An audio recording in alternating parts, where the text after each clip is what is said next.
চলো আজকে তোমাদের সাথে নতুন আরেকটা মিনি ব্লগ শেয়ার করি।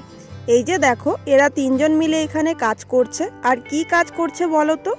এই যে ছোট ছোট গর্তগুলো দেখতে পাচ্ছ, এটার ভেতরে টমেটোর বীজ লাগাচ্ছে।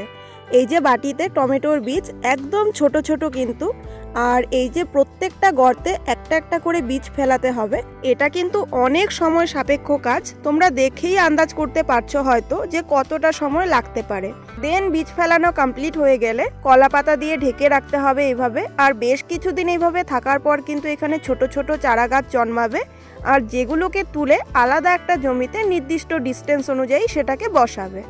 আর এই যে কালারিং পাঁপড়গুলো দেখছো, এগুলো কিন্তু অনেক দিন পর দোকানে দেখেছিলাম, তো অল্প করে নিয়ে এসেছিলাম বাড়িতে।